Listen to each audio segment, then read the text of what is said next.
is Undaunted.Life, a man's podcast. I'm your host, Kyle Thompson. Let's get into it. All right, guys, special interview for you today. We've got Stephen Mansfield coming on the podcast today. He is an author, speaker, and consultant, and the host of two podcasts, the Stephen Mansfield Podcast and the Great Man Podcast. And this guy isn't just an author.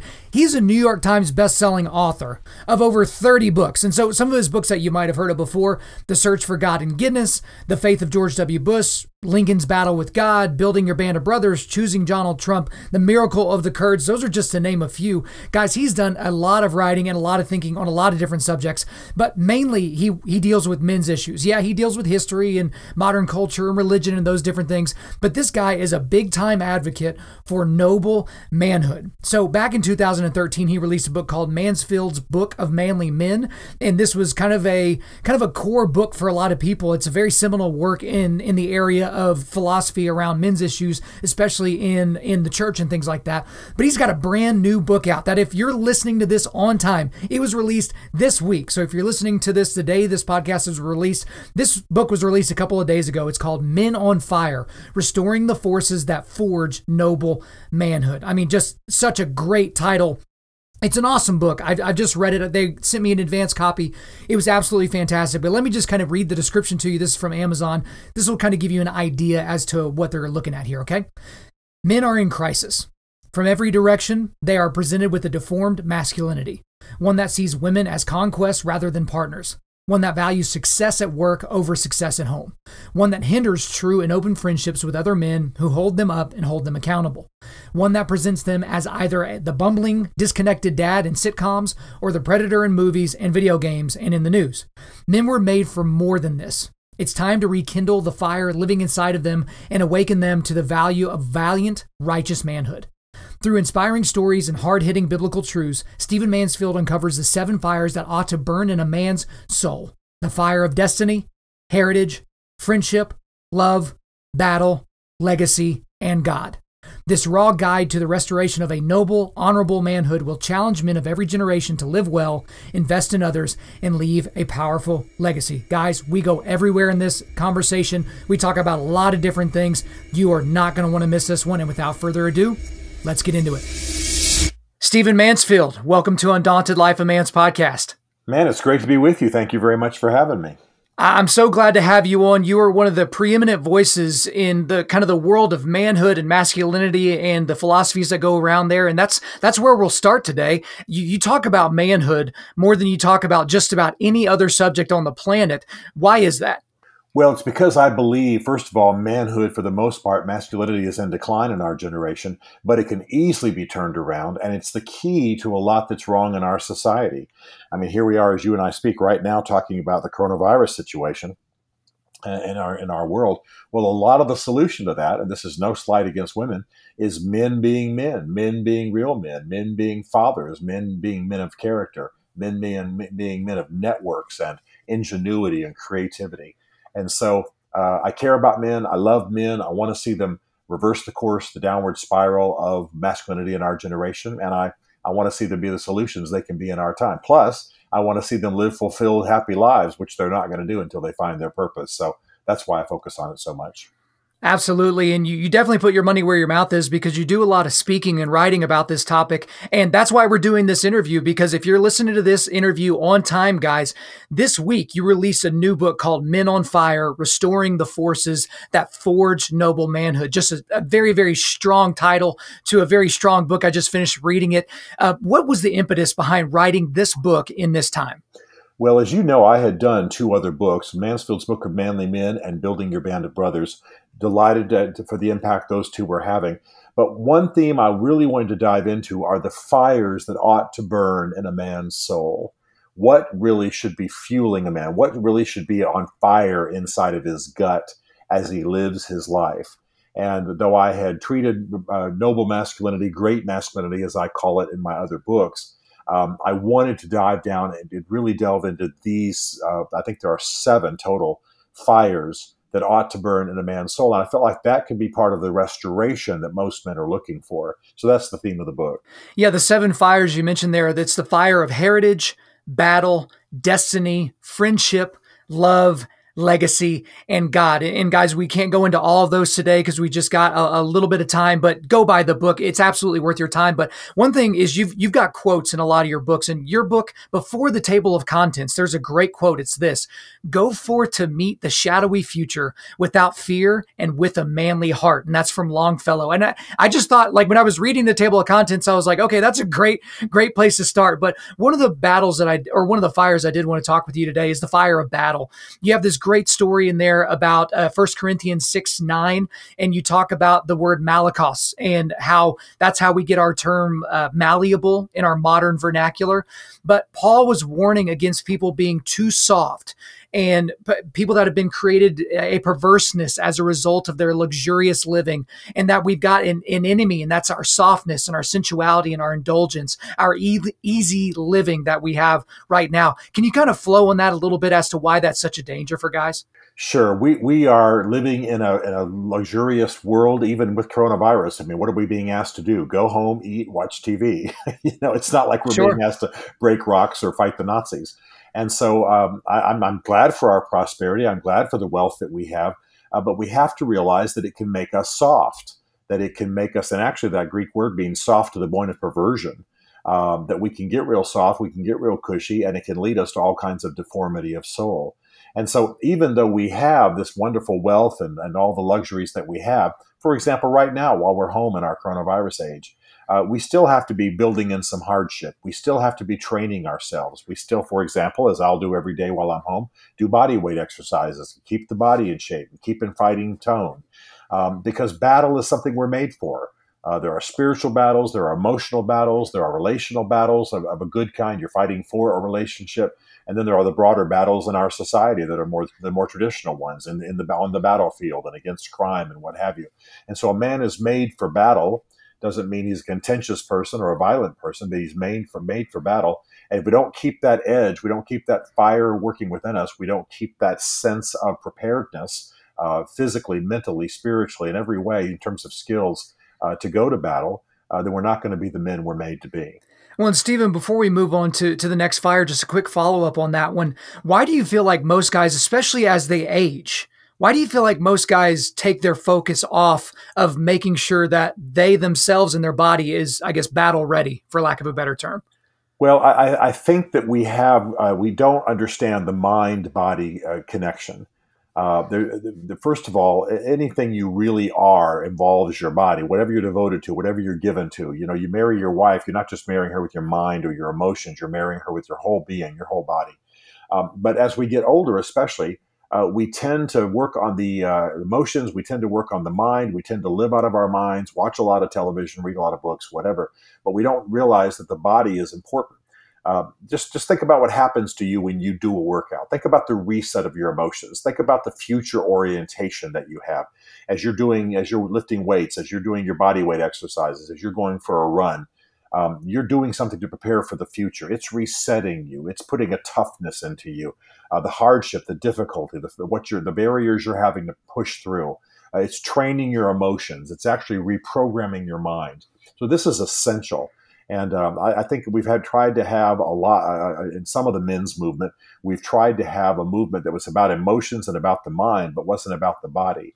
And I think we've got to build toughness. We've got to build masculinity, so to speak, into our bodies. And by that, I don't necessarily mean just muscles and hair, but I mean a toughness inside of us, and take our bodies with us wherever our minds and our emotions go. So it's just essential that we reconnect mind to body and harness the body in service of the vision of masculinity we're trying to achieve.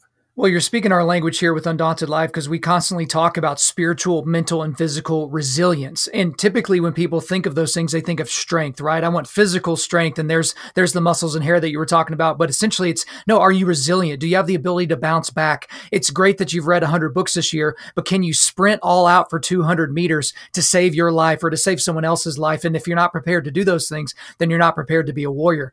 And that really dovetails nicely into another section I want to get into. I want to talk about the fire of legacy.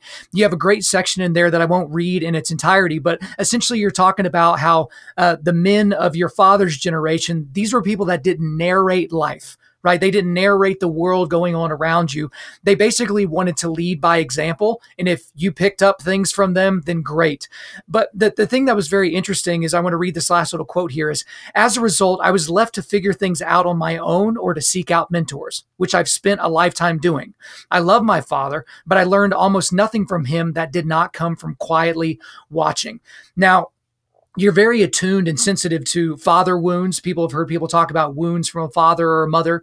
Would you consider the fact that your father interacted with you in this way was a wound, or are you grateful at how he did this? And how did this overall affect your views on legacy? My father, I wouldn't say that it produced a father wound. It produced a father gap. And that's probably the main way I orient to my father, other than positively. There was a lot of wonderful stuff about my father, and he impacted me tremendously. It was a hero and in many ways. But I had to get a friend to teach me how to shave.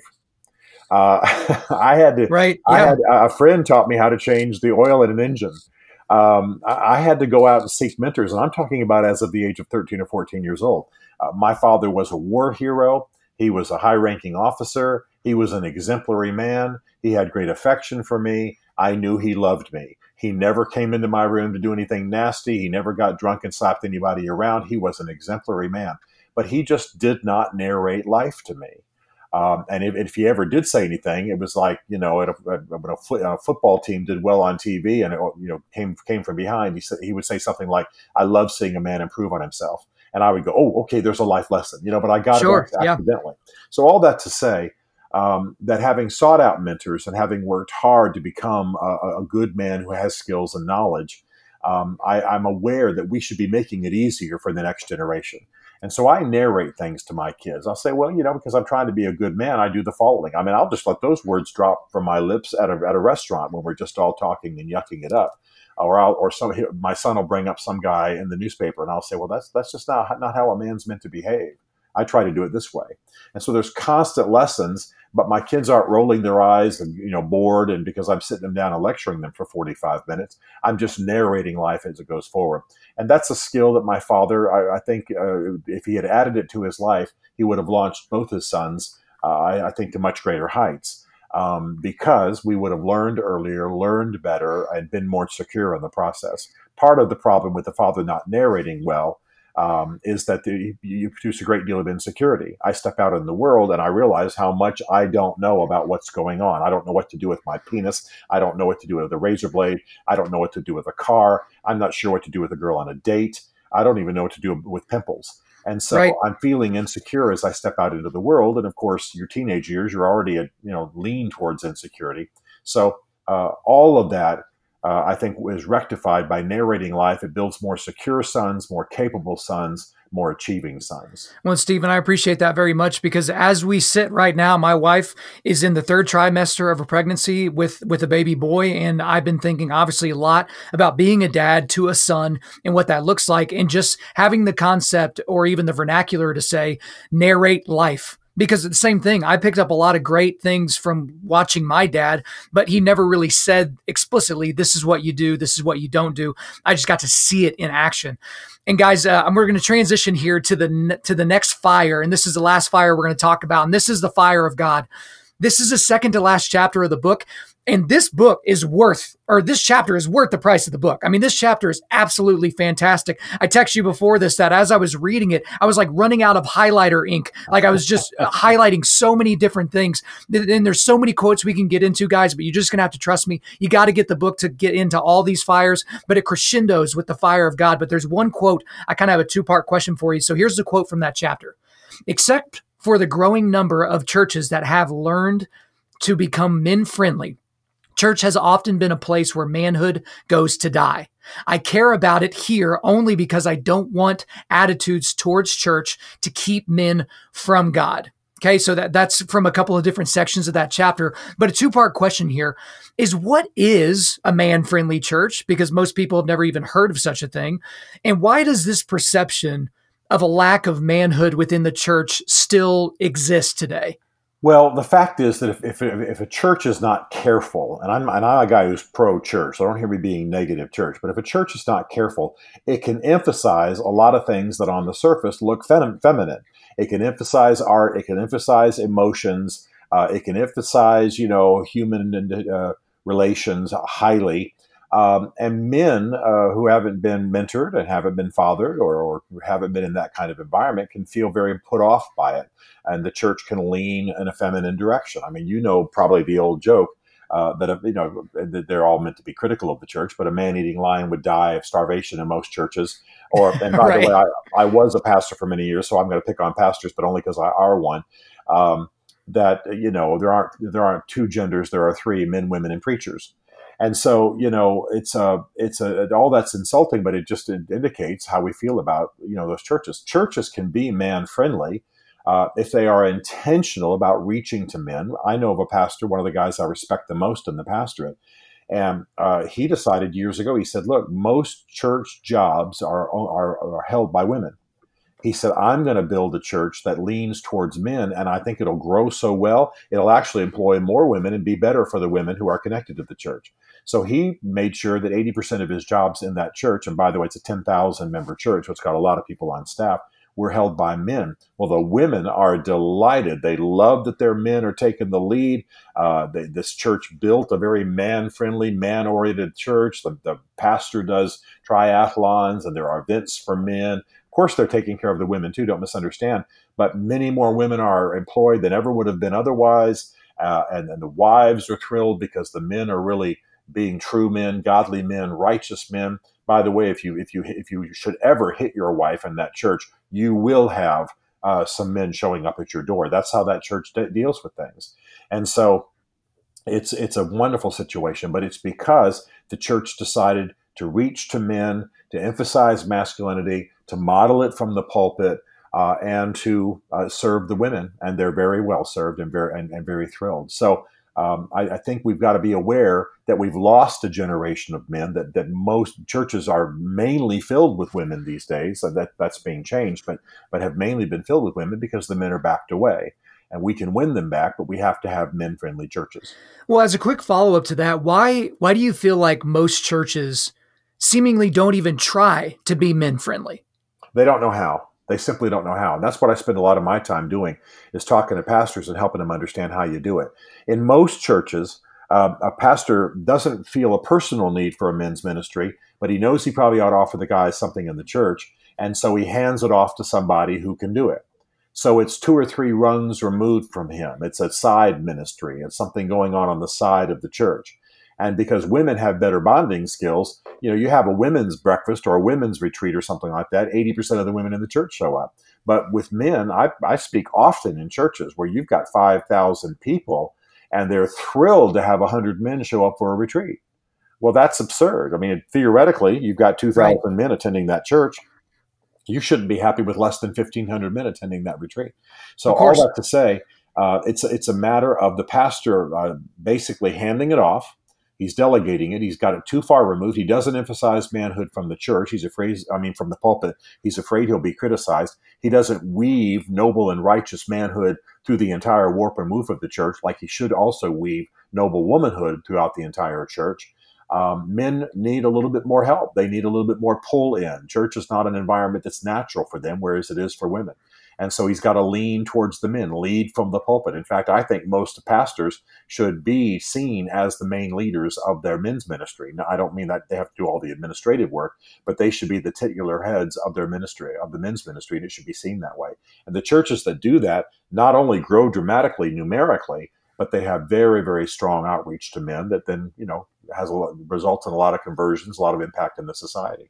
Absolutely. I really, really like that answer. A little bit later in the Fire of God chapter from your new book, it's a quote here that I really want you to get into as well. It's this: "I am also fierce about another aspect of this. Since men see religion as a feminine thing, and since God and godly men in history are often portrayed in unmanly ways, we often lose the masculine content of faith.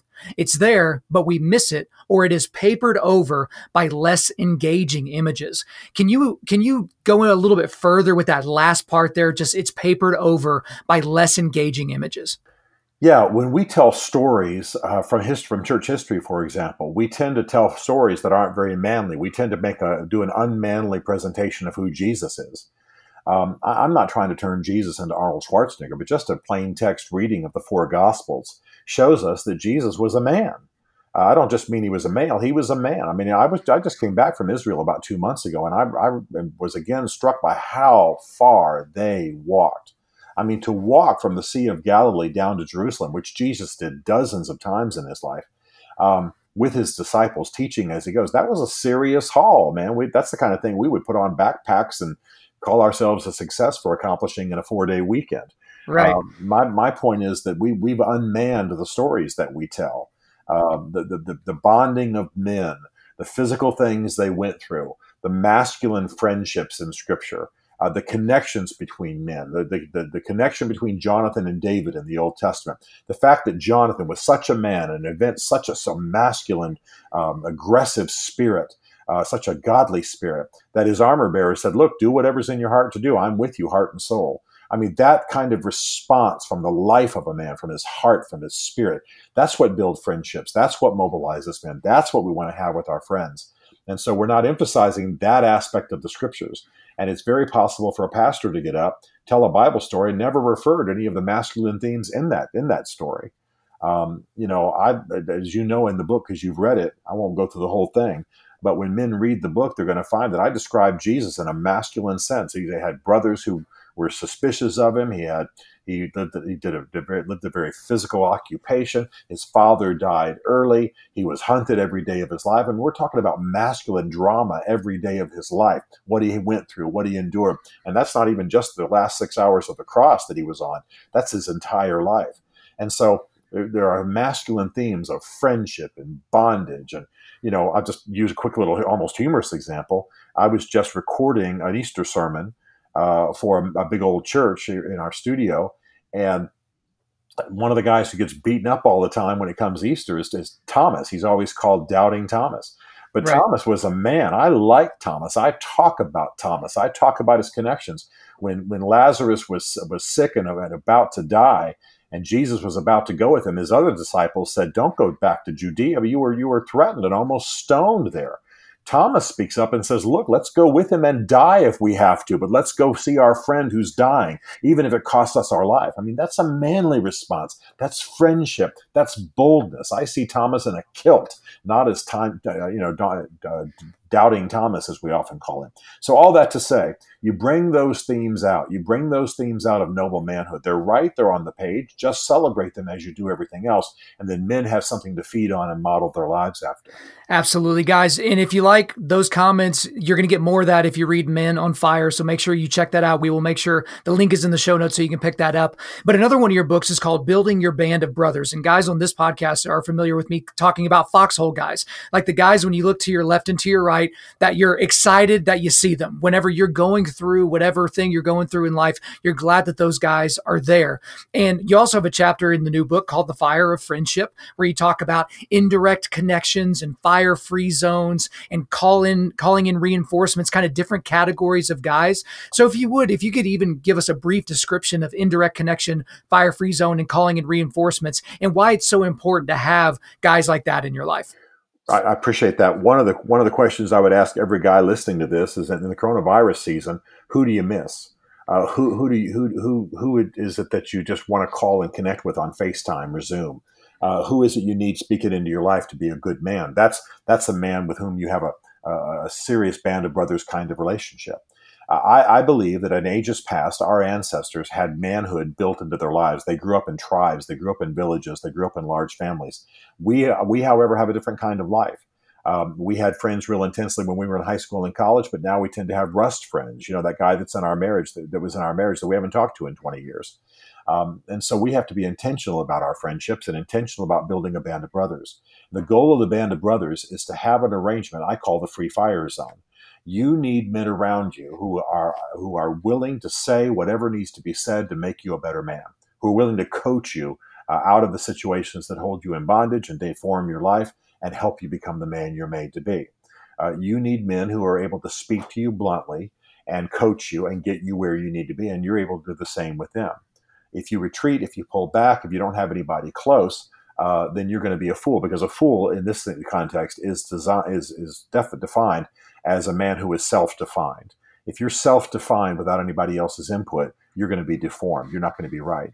I need men speaking to me. I need men seeing what's going on in my life. I need men who know my life without me narrating it for them. In other words, I don't show up at a breakfast once every 6 weeks and tell them what's going on with me so they can help me. I need men who hear the bitter cell phone call with my wife, or watch me check out the backside of the waitress, or notice that I'm eating too much and I put on 20 pounds, or hear me dropping the F-bomb. And none of those examples are real. I'm just saying I need men close enough to hear me and know what's going on in my life so they can help me achieve the vision of noble manhood. All of us do. So the one quick thing I'll say about the indirect connection is that the worst thing you can do to get men to step out and begin to engage each other is put them in a circle in a fellowship hall in a bunch of chairs and say, "How you feeling today, Joe?" He'll never be back. Instead, you got to create indirect connections. You got to grill some meat. You got to turn on the game. You got to get a basketball and go to the court. You got to do something where men can connect without the object being to connect. The object is to eat. The object is to enjoy the game. And men tend to connect while they're doing something else. They do studies with little boys where they put them in rooms and watch them through two-way mirrors. And girls you can turn chairs directly to each other, look each other in the eye and say, "I like your hair." Boys turn side to side, though, and start looking at what they can do together in the world. "Hey, I bet I can beat you to that tree. I bet we can get Tommy to pull us in that wagon. I bet we can set that door on fire," that kind of stuff. And so boys connect by doing stuff together. They don't connect by staring in each other's eyes longingly and starting to, say sweet things to each other. So men, even the shyest guy listening to this broadcast right now can connect with other men if he'll create some indirect connection. The worst thing you can do is circle them up in your living room, start asking them how they're feeling. Absolutely. And I'd say all the time that men connect shoulder to shoulder and women connect face to face. It's just a different thing that we have inside of us. And so to transition more into just kind of a general subject matter about manhood, there are a lot of times where I'm a little bit concerned about some of the things that are said and how that may affect men and women. And so you and I have talked about before, and you quoted again in the first chapter of your book about how 20% of college and university women are sexually abused. And let's just assume that stat is completely accurate. Now, in that category of sexual abuse, there is actual sexual assault. And then there's also women that go on bad dates, women that get catcalled. That's all kind of in the same thing. But let's just say that we're true. When you talk about stats like that, or even Barack Obama or Joe Biden, who like to say that stat as well, is that potentially damaging to women and to men? And the reason I say that is because if a woman thinks that there's a 1 in 5 chance that she's going to get raped walking on a college campus, it's like a war zone to her. But then also for a guy, an 18, 19-year-old impressionable guy, he might think to himself, "Oh no, am I one of the 5? And so can you speak a little bit about how stats like that or things like that might actually be a little bit harmful to folks as well? Yeah, I think they are harmful. And by the way, that's based on self-reporting. And while I don't want to be in a position of doubting women who are saying they're abused, Sure. we do need definitions. What is abuse and what exactly happened? But that makes my case. That's why we need to be sure about our behavior. That's why we need to be sure about what we're saying and what we're doing. I have absolutely no doubt that I have never abused a woman. Now, why do I know that? Because I had a father who modeled behavior towards women, because I had men around me who taught me a noble code about women, because I was a Christian sitting in church and I was taught how women ought to be cherished and cared for, because I conducted myself well. So I've never abused a woman.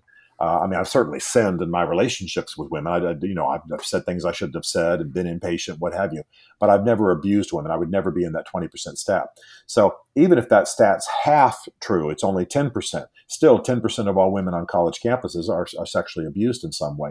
Who's doing that? Men who are unprincipled, unfathered, untaught, untrained, unconnected to a vision for noble manhood. So you're absolutely right. That kind of stat can do some damage, but what it ought to do is not drive us away from women, not drive us away from a vision of noble manhood. It should drive us towards our moral code. It should drive us toward a manly code, so that I go out on a date, and of course I'm not in the dating years, I'm married, but if I go out on a date as a young man, I know who I am. I know what my principles are. I know how I'm going to conduct myself. I know what I want that girl saying when I take her back to the dorm on the other side of that date. Stephen Mansfield is a good man. He treated me well. He protected me. He took me out on a good date. He didn't try to do anything untoward. I look forward to being with him again. That's the kind of stuff you want.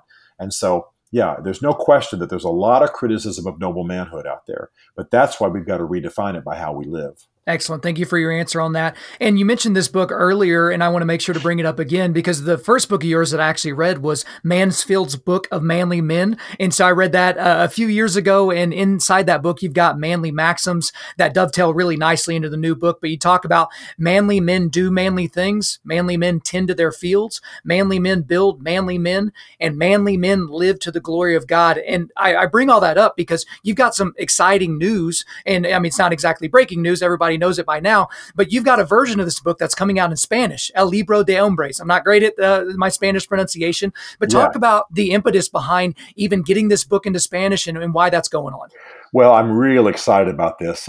This book was written almost a decade ago, and my publisher, which was Thomas Nelson at the time, now it's HarperCollins, did such a fantastic printing of it, hardback, beautiful. I mean, I imagine you've got one, so you know what I'm talking about, unless you read it on ebook. It's very nicely done, beautifully printed, yes. Lots of graphics. Well, that meant it was a bit more expensive, and so they didn't want to just quickly rush it into other translations. And so now finally they have agreed, and I didn't have to twist their arm, it was their idea. But finally, they're putting it into Spanish translation. Well, this is really exciting to me because, of course, I care about my Spanish brothers, my Spanish-speaking brothers, but also because I know stats. I track stats of men worldwide. In a lot of Latin America, for example, you have a very high femicide rate, very high women being killed by their husbands or their male friends. In fact, Lima, Peru is the world capital for femicide. Meaning what's going on there socioeconomically is that women are starting to advance, they're starting to rise. The men aren't rising as rapidly. They don't know what to do with these women that are moving into the managerial class and beginning to make money and breaking free from some of the social constraints. And so the men, not knowing what else to do, kill their wives, kill their girlfriends, kill the women in their lives. Now, I'm not just saying that all Latin men are murderers. Please don't misunderstand me. I'm just saying that they've got some strongholds down there of this kind of behavior. And so it's thrilling to me that we can get this book into Spanish, get it into Latin America, get it into the Spanish-speaking world elsewhere on the globe. And then, of course, I'm going to follow up with men's events. And so as time goes forward, anybody who's got connections with people in the Spanish-speaking world where they can pull together an event, let us know. Frankly, we were scheduled for a big Latin America tour right before coronavirus hit.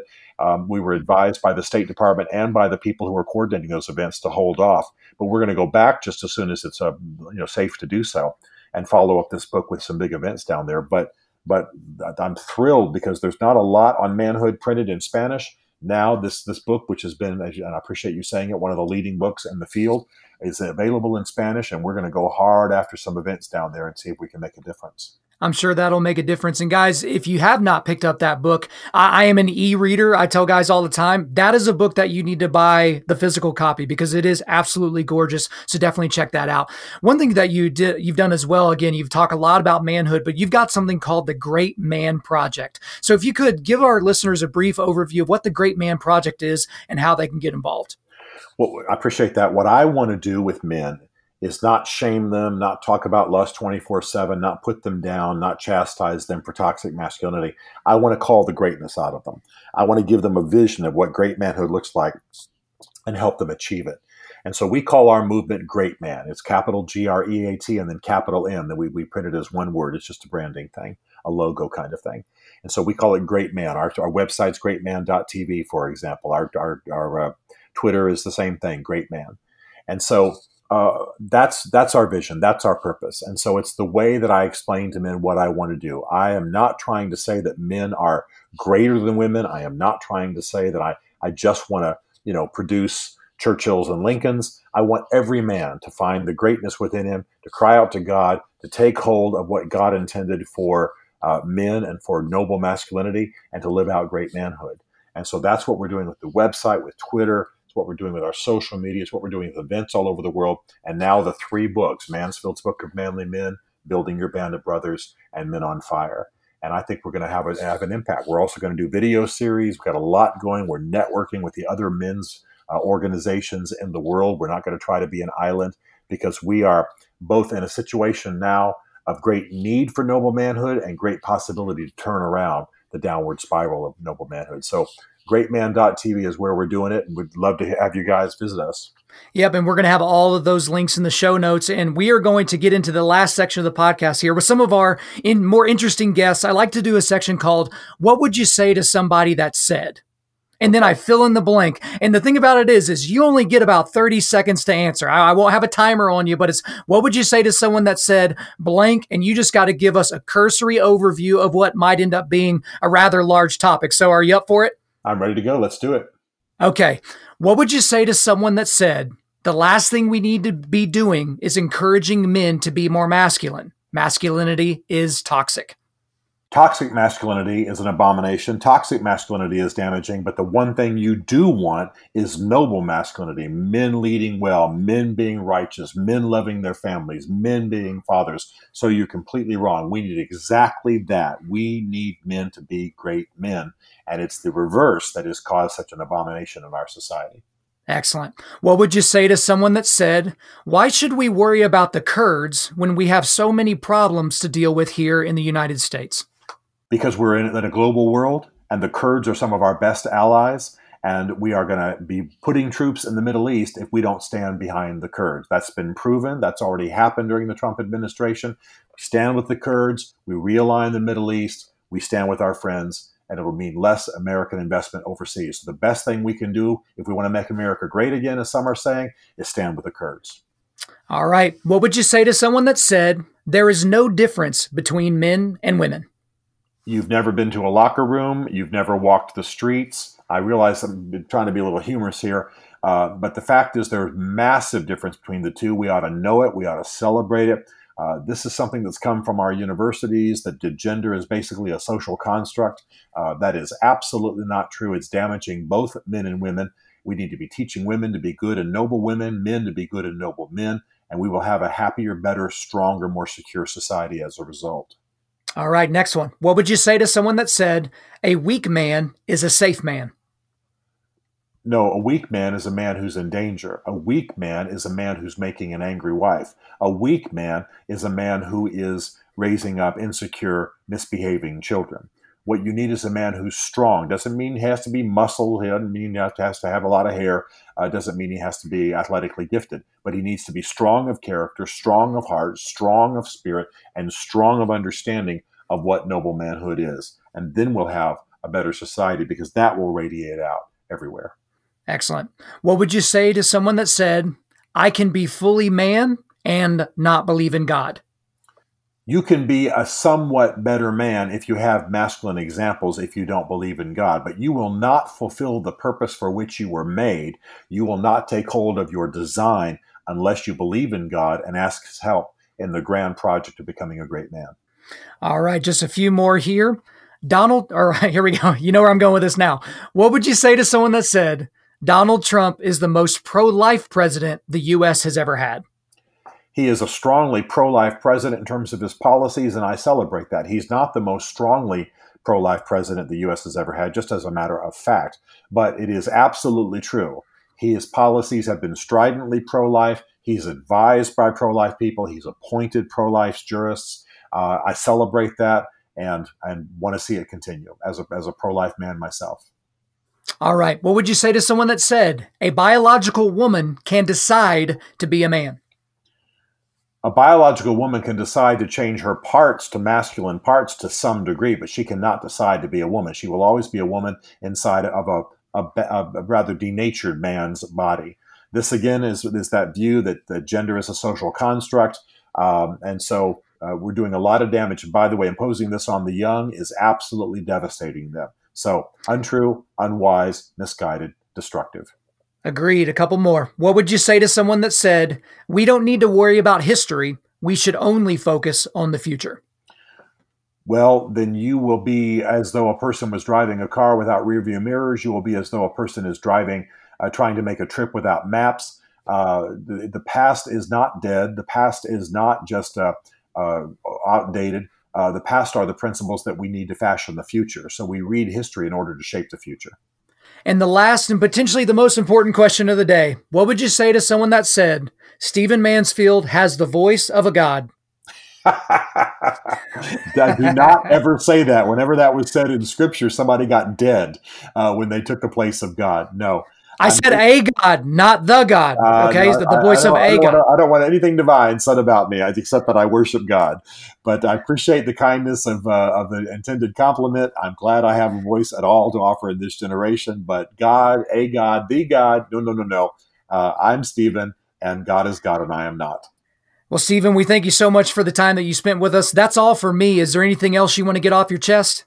Just, guys, this is this age of tumultuousness and suffering and hardship and difficulty throughout history. Whenever this kind of season has happened, always on the back end, if people stayed true, if people kept their vision, if people remember who they were, there was a great flowering of creativity and literature and innovation and investment.